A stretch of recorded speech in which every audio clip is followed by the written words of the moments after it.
Hey, what's going on? You are now tuned into another episode of A Minute with the Mogul, where we sit down with trailblazers and talk to them as they pave their way to success. Right here on iHeart's 105.3 The Beat. And today I have a special guest. Definitely excited about this one just because it's so much that we're going to touch on. But I have Tatiyana Blood. How you doing? How you I'm feeling? Good. How are you? I'm doing pretty good. You look great. I love the look, the whole look, Thank outfit, you. everything. You look really good, girl. Thanks, girl. But like I said, we definitely have a lot to get into today. And for those who don't know who you are, because you're definitely paving your way to being like that girl in the industry, if you ask me, when it comes to just management. But go ahead and fill us in on who you are for those who don't know you. Yes, I'm the vice president of Duke Deuce Enterprises, and I manage rap artist Duke Deuce, who signed to Quality Control and Motown Records. Okay, we're talking about a vice president. You hear me? That price is already high. I can tell just by that. But I want to go ahead and start with how did you get into not only being, the VP of Duke Deuce Enterprises, but managing artists as a whole? Talk to us a little bit about how that came about. It first started when just being around Duke and seeing like the need for more, just more exposure, somebody that really cared about his creation, what he wanted to create and what he wanted to give off. I felt like he didn't have that, and so I kind of just stepped up and was like, let's do this. Like, let's just get this done. I was already kind of doing it anyway and helping out. So I was like, let's just go ahead and get this done, and that's what we did. We just started rocking, and everything been rolling since. Okay, and so like when you guys started, were you like one of his friends that like was hanging around him and was like, you have talent, or like how did like y'all connect, I guess you can say? I actually date him. So we actually started, we actually came off, at first it's just like friends though. Like we met, of course it was like a little spark of interest, like, but we started dating, and then like immediately, like when we started dating, like getting serious dating, he was like, I want to start an LLC. I want to do something. He was like all on his business tip always. Like always wanted more for himself besides just like the rap stuff. So I knew how to do all that. I have a background in business. Like I'm a paralegal. I worked at plenty law firms. Oh, wow. I went to Jackson State. So I had degrees and stuff like that. So I just kind of knew how to maneuver through corporate America and get stuff done. And so I did. And we just started teaming up and just getting stuff done. Okay. So when you met him, he was already doing music? Yes, but I didn't know who he was. Child. So this is funny. I worked at Morgan & Morgan downtown, and I was the executive assistant for the managing partner there. Okay. And so I was on lunch one day. My boss was like, hey, go take lunch. Like, go eat. Like, go take a break. You've been working hard. So he's like, here goes some money. Take your friends with you that work here. So I took like 3 other people with me, and we went to Gus Fried Chicken. And if y'all know, like, Gus is like originated in Memphis, where Duke is from. See, I didn't know that. Yeah, so I wanted Chinese, but the Chinese place was closed, so I ended up going to Gus, and so on Peachtree, and so we met there. He asked for my number, I gave it to him. We exchanged numbers or whatever, and it just went from there. Really? Yeah. Oh, see it now. I bet you happy that the Chinese place was closed, looking down the road. Yeah. And listen, it's so funny because he told me that day, he was like, hey, you should listen to my music. He had coming out at that time, and it was like getting some kind of traction. He had just got signed to QC like maybe a month before that. So I didn't even know who he was. He was like, did you listen to my song yet? And I'm like, no, I never listened to it. It wasn't that I didn't want to hear it. It's just like, Atlanta. It's kind of hard. Everybody a rapper. He like, boy, he gone. Like, but nah. So he was a real deal after all. But yeah. Okay. And how is it both, I guess you could, dating and managing an artist? Like, because I'm sure, every day isn't sunny. So when they're like, imagine if y'all get into it and he has a show performance. Like, how is that? So I'm not gonna lie, it is hard. It's hard sometimes. However, like I feel like we balance it pretty well though. We know how to separate the business from the personal. So I don't care if I'm upset with him personally. Like he still has to get on the road and leave. So I don't want my last seeing him. I'm mad at you. I always like text him or call him. Hey, have a good show. He'll text me or call me and say, I love you, whatever the case may be. But yeah, we don't let that interfere with anything. We still get the shit done. That's good, period. Get shit done, gang, and I like it. Now, when it comes to managing him, because you do more than just manage Duke. You manage his other artists, Tatiana, as well, right? Yes. So how has that journey been for you while managing, like, because this is a new arena for you, because like you said, you came from legal, and so you're stepping into a different ballpark, which is the music industry, which can be just it could be a whirlwind sometimes. So how has it been? Right. It's been fine. But like you said, like coming from legal to music industry, most of everything is contracts. So knowing that like background of like reading contracts and knowing like how to maneuver through that, it helped out a lot. So it kind of makes me a little bit more advanced than others. I had to learn like the actual, metrics to do like deliverables for like albums and stuff like that. But I mean, it's not anything that's like super, intensified that I cannot just, learn. So it took a lot. I learned from a lot of different people.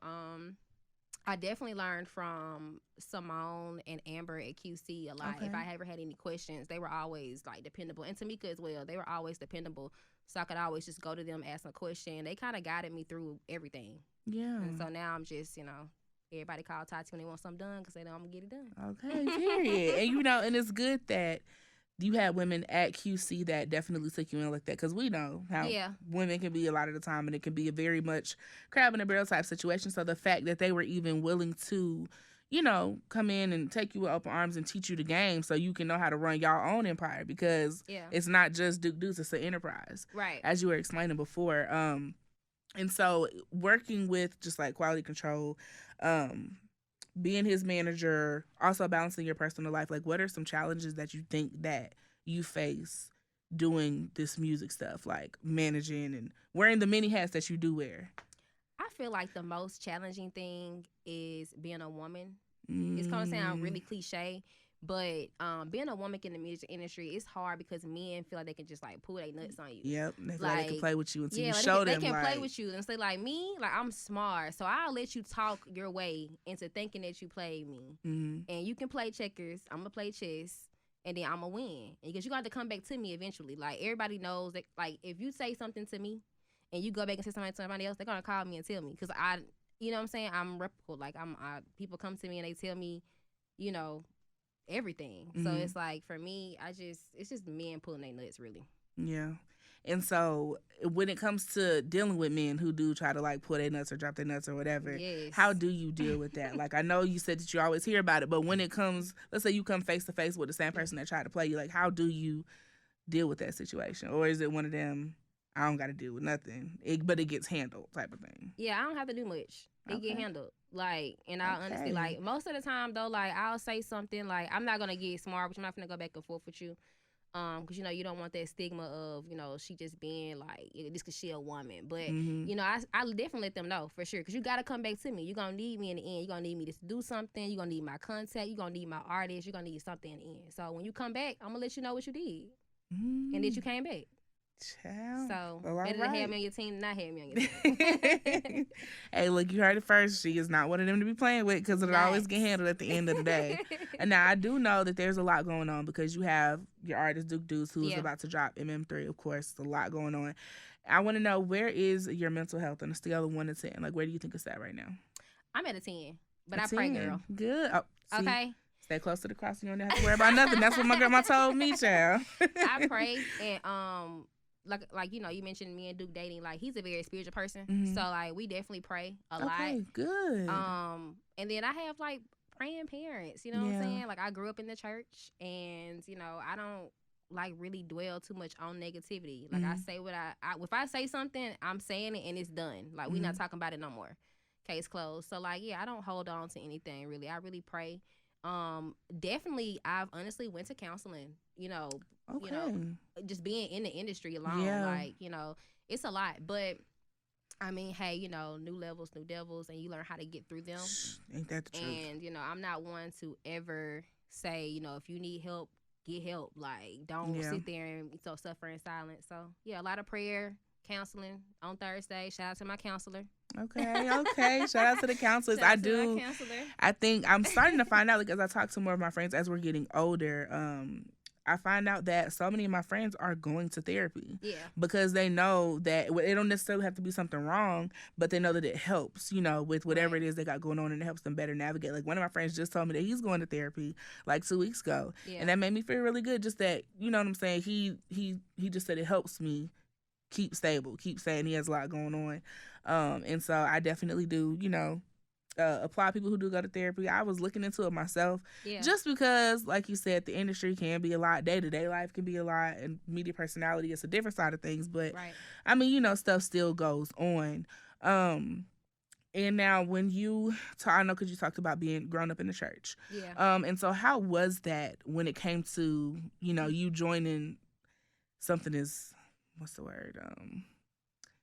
As we're gonna say as wild as the industry can be. I don't want to throw it out there, but you know, something like being in the industry, which can be seen as secular, you know, to a lot of the church community. How was that, like from a parent to child perspective? Were they approving of the decision or supportive of the decision, or how was it? I got two different answers. So, like, my grandparents raised me. Okay. Like, my grandfather and my grandmother on my mother's side, they raised me. I lived with them most of my life. But my grandparents, rest in peace to both of them, but they weren't judgmental of anything. Like, my grandfather always knew I was gonna be somebody. He used to always say, like, she gonna be somebody. I don't know who she gonna be, but she gonna be somebody. Like, she gonna be a lawyer, and I did that. Yeah. You know, she's gonna be a good track athlete. I did that. You know, Okay. so he was like, she's gonna be somebody. And so they always knew that. So my grandparents weren't judgmental. You know, okay, good. They knew my heart said. And then as far as my parents, at first, just me dating a rapper at first was a lot for them because, like I said, I went to Jackson State. I went and got my master's from the University of Southern Mississippi. You know, so I have like all these degrees and stuff. They just knew I was gonna date a doctor or a lawyer or something like that, right? And and they were kind of being a little judgmental at first, but you know, as they got to know Duke for like who he is, they love him now. Oh, that's good. Yeah, they love him. That's good. We love that. We love that, you know, everybody was accepting of the whole thing because we know that it can't always, or it isn't always that way. Yeah. But speaking of also, you mentioned you're the VP of Duke Deuce Enterprises. Now, speaking more to Tati, is there any kind of businesses or ventures that you want to embark on or have embarked on already while managing? Yes, so I've always been known for like my lip combinations, like or my lipsticks. So I decided to start a lip line, a cosmetic line. It's called Tainted by Tati. It drops December 2nd, which is the month of my birthday. Okay. Tainted by Tati. And what was the motivation for that name, or where did that name come from? Tainted. Okay, so I wanted something that started with a T, first of all. Of course. But tainted. I just feel like tainted is always like something that's like kind of grungy or like looked at as like secular or something like that. So I kind of wanted to take that and turn it and flip it into something else, like, you know, something messed up and dirty can turn into something like really good too. Yeah. And I feel like, you know, same thing with me. Like where I came from, I didn't come from, you know, a family that had a lot. But, you know, I've made the best of everything and I've came up out of there. Like I'm originally from like Warrior, Alabama, which is like a really small town. And not a lot of people come out of there. So like I'm one of probably like 5, if 5. Really? Yeah, if 5. So I got a lot of little girls from my hometown that always look up to me and stuff. So I wanted to do something like, you know, it's good to help him start a business, but it's also important for me to start my own too. Exactly. Yeah. Exactly. So let's get into a little bit more about the background and where you come from, because I think that usually that has a lot to do with, you know, the motivation and what fuels your fire for you to go as hard as you do. And so where you come from, I know you said only like 5 of y'all have kind of like made it out of there. If that. But how did you even migrate from this rural town to the big city of Atlanta? Because this is where you kind of got your footing with the management, correct? When you was here. Yeah. So how did you even migrate from one to the other? Okay. So yeah, from Warrior, Alabama, graduated, lived all my life. From there, I went to Jackson State. It was actually my pastor at my church at the time, Pastor Chambray, who just passed away last year. He lived out here in Atlanta, but he lived in Birmingham at one point when I was, you know, in school and stuff. And he went to Jackson State. He used to always preach about Jackson State. And so I'm like, you know, I need to go to Jackson State. But I had all these different offers and stuff for track at different like schools, like SEC schools and Big Ten schools and stuff. And then I hurt my hip my last year in high school. And let them start pulling out their scholarships and stuff. Of course, when you hurt, you're no good to them. So Jackson State was like, well, we still want you. So I ended up going to Jackson State on a full ride scholarship. where he went to school at, and then I moved around a little bit to Mississippi, got my master's and stuff, moved to Louisiana for a minute for a job, and then I moved from there. I was like, I want to move to Atlanta. Like, I want to be closer to home by my family, which is only like 2 hours from Birmingham. Oh, wow. And I wanted to, be close. So he was like, come live with me. Like, come stay with us. Like, me and my wife, come stay with us. And they took me in. I stayed there for like about 6 months, and I was like, I need my own place because I'm used to living myself, but got my own place. And then from there, everything just kind of like fell in my lap. Like, I literally moved from New Orleans. Like, I said January 1st, I was like, I'm gonna move. And then February 2nd, I was packed up in my car, like all my stuff, just my clothes. I left everything, my bed, my couch, everything. I'm like, I'm just gonna move. Like, I just did it. Wow. And so I was like, God wanted me here. Yeah, had to. And I tell people all the time, like, power of the tongue is real. Like, I'm definitely one of those speaking into existence type of people. If you ask anybody who knows me, everything that I've spoke, or 99.99% of the things that I've spoke, have came into fruition, or they're actively like happening. Like, I believe that's so important, especially when you move with intention. But being on a more transparent tip, like, how was it taking that leap of faith for you? Like, were you a little hesitant, or was you just like, I'm just gonna do it because I know there's something better there for me here? How was it? I'm not gonna lie, I'm never hesitant. Really? I'm very risky. So like, I was with it. I was uncomfortable though. I will say that I was uncomfortable, like, when I first got here, like coming from my own place, and then living with my former pastor. Yeah, because it's not just a random roommate, it's your pastor, so I can't even say or do certain things. And his wife, who's like my mom, I call her my mom. So like living with them under their house and their rules, they were not that strict though. It was like real simple rules, like, of course you can't stay in no boy house. You know what I'm saying? That was one. Then you respect the house. Come in at a decent hour. But it was nothing crazy. Like, it was stuff that, I understood. But just like not having my own space was uncomfortable at first, Yeah. And then just moving out to Atlanta as a single woman, like, by yourself, it's such a rush, Because like New Orleans is a big city too. But New Orleans, you can like go in your little section and just be there. In Atlanta, it's like it's full on. Like, either you in and or you out. It's so small. You can run it up and get sent back home real quick. Get chewed up and spit out if you don't budget right, if you don't move right, you don't make the right friends, the right people. Yeah. Your trip to Atlanta will be very short. I know plenty of people who have came here and got sent back home in less than 90 days. So the fact that you got here, around what year was that when you did come to Atlanta? The beginning of 2019. Wow. February 2nd, 2019. Okay, so you've done pretty well in these past like 3 years at least. But you see, you're one of those people who came here and had the get shit done mentality. Over at CAU, their motto is find a way or make one. And you definitely seem like the make one type of person. And when it comes to just in the industry, because we know it can be tricky or interesting for the most part, have you had to deal with challenges of either fans or people that are coming from an angle of wanting to work with him, and being that you do date Duke Deuce? How has that been? Like, have you had anyone kind of like try you on that tip? If like you know what I mean? Yeah, like girls like trying to, I mean, no. I've had girls that have approached him and have not known I was maybe with him in that way or something, and somebody around or either I'll look or something like that, and they're kind of respectful. Like, I haven't had anybody come at me though, but I don't give off that energy. Like, I'm very welcome. I'm not the bougie girlfriend. Like, we got a section, come get a shot. Like, you know what I'm saying? Or we out and about, like, come get a picture. I'm not like that. You know what I'm saying? I want everybody to know who Duke Deuce is. Yeah. Because shit, if everybody know him, shit, that's more money for us. Exactly. The fuck what you talking about? More money for the empire. Yeah, that's everybody win in that regard, right? No, hell no. Come take a picture with him, shit. I don't care. Call him bae. I don't give a fuck. That's your bae, girl. Exactly. At the end of the day, he going home with right. one. That's your bae, girl. That's your bae. You can have him. And then when it's in the industry again, because it, like you said, can get a little crazy. What is something that you think people don't see? Because I know you mentioned being a woman is one of the main struggles, but what is something that, well, let me not even say people don't see, that you underestimated about stepping into this role that you see now? Like, okay, I know I got to deal with this and this. Like, what's something that you underestimated walking into the role? The time. The time. It's not a 9 to 5. So it's not like I'm going to clock in, I'm going to clock out. It's never like that. It's 24 type thing. 24/7. Yeah. My phone rings 24/7. 7. Well, that's a good thing. We rather have it ringing than not ringing at all now. Yeah, I love it. But still, it can be a lot. Yeah, it can be a lot, especially when you have, like, we have a daughter, so, like, just having my child and just, like, trying to give her, like, the best regular life as possible. And then also just, like, trying to do my own stuff, and then, like, his stuff, and then our stuff as a family. It's a lot. So it's, like, trying to just balance time and stuff.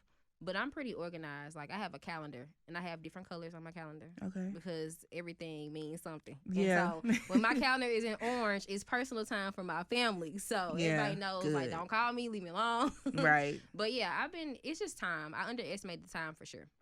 Okay. And then I know you said that y'all do have a daughter.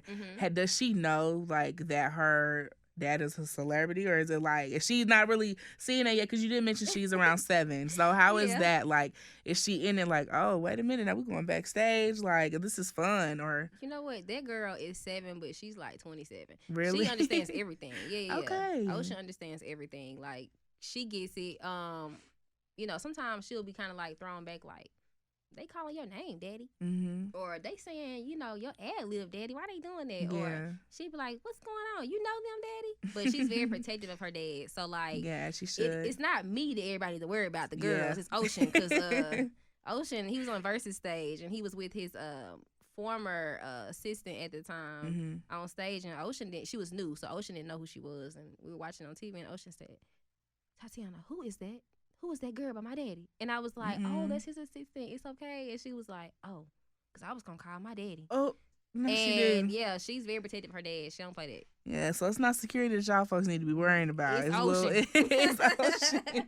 It's Ocean, baby. And how do you find that balance, like, with just, you know, working? I know you said you have your calendar, but what are some things that you do to, like, set that balance for family and for work and for you? Because at the end of the day, you know, you do a lot for a lot of people. Yeah. So how do you manage your sanity and balance between everything going on? You know, I think I'm still learning that. In all honesty, I'm still learning it. Because I'm a workaholic. That's all I know is work. But when you come from, like, nothing, you, like, want to keep what you got, and you want more, you know? Because you don't want it to go away. Yeah, and I've always been like that, though. Since I was a little girl, my mom, I was on the way here, and my stepmom was telling me, she was like, you've always been like a workaholic. Like, you've always had to, like, have everything organized, have everything together, do everything. Like, you never want anybody to do anything for you. So I've always just been like that. I'm still learning, though, for sure. I think it's hard, especially when you're in such this stage of where you are, because y'all are in the stage of, y'all are on that rising action. Yeah. So it's like, it's really like no time. Like, I know I need to sleep, but it's really no time for me to do that. But I still want to make sure I take care of my house and make sure everything is cool on the road. I don't sleep. You don't sleep. No. When is the last time you've been to the spa? You know, please don't say more than a month or 2. Please don't say that. It's been a while. It's probably been like about 4 months. And see, like, I probably bother Duke a lot because I'll wake him up and I'll be like, hey, I forgot this. We gotta do this real quick. And he'll be like, Tatiana. Like, but like me, I don't care. It's Saturday morning. Up. Like, I'm up. I'm up to 4, 5, 6 in the morning sometimes. I'm trying to figure it out. Really? Somebody gotta do it. I'm gonna do it. Yeah. Hey, but see, the ones that get it done, like you said, the ones that get it done, right? The ones that get it done benefit the most, if you ask me. I'll sleep later. And then, so we're kind of going to get back into just like business ownership. You manage Duke. Yeah. You're the VP of Duke Deuce Enterprises. Do you want to start your own management company, or would you want to grow this sector of what you do as well? Yes. So I actually am about to start my own management company because it's growing really, really fast. Yeah. I'm like, I need to hire people. Yeah. So I've hired people. And so just, I don't know if you guys know or not, but Duke's whole team is like full of women.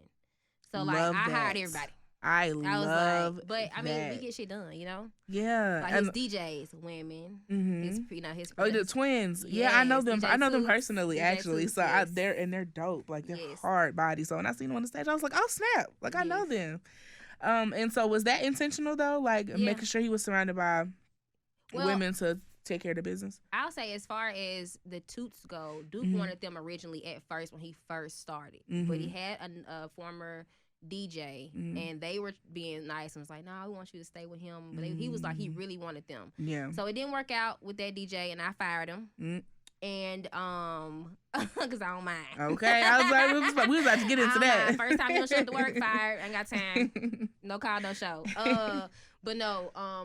he called. He's like, I want them, and so I called them, and they were like, yeah. They had just moved to Atlanta, and so it was them, and then it was another girl. Her name is Socks. She's the owner of Socks Vision Productions, and she's out of Florida. She's new to Atlanta as well too. But she was a friend of Duke's, and I met her, and she does production and creative director and stuff. And so I hired her, and then she had a team of her own. And his stylist is a girl. Producers, girl.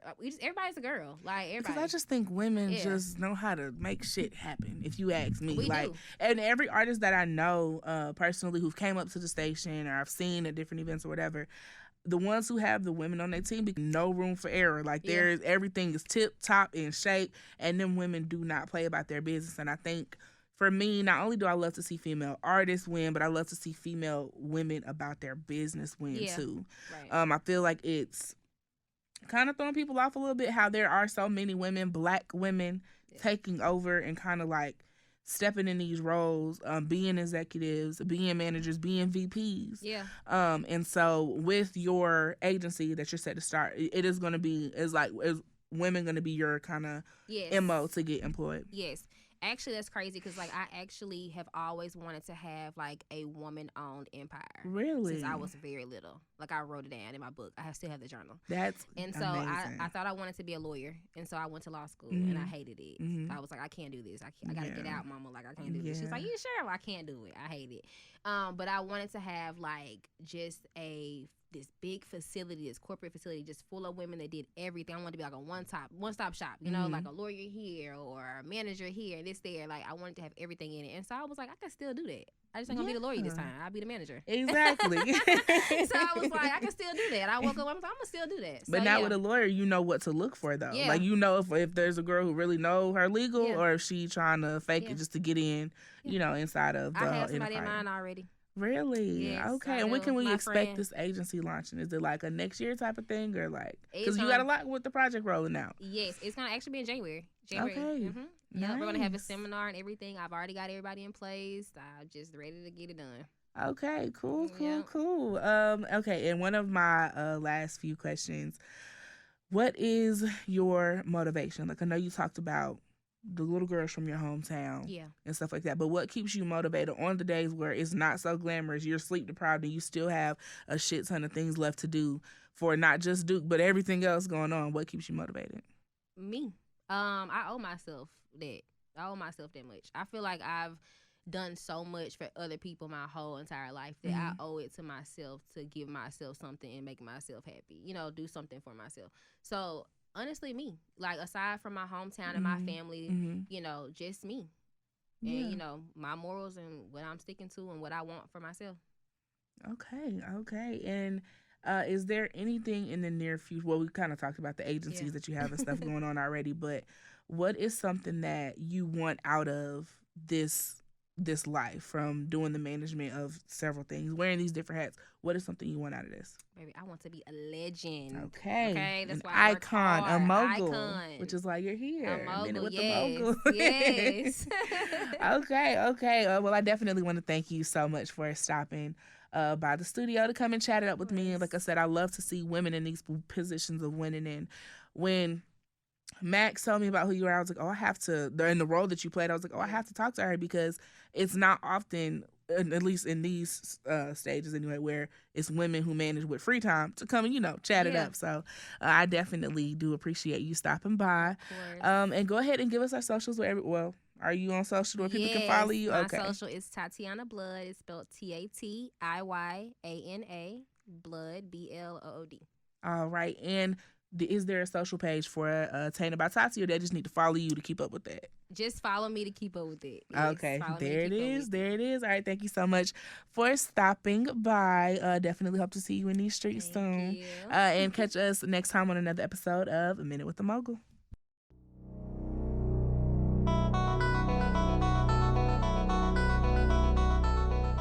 Okay, so GOAT to GOAT, if you're trying to be a talent manager in the music industry or any sector of the entertainment industry, please always be honest and stay true to yourself. Honesty will carry you so far more than anything else. I know in the industry it's so hard to do because there's so many snakes and so many lies, but if you stay honest and you stay abreast and you stay true to yourself, everything will work out. Go to go.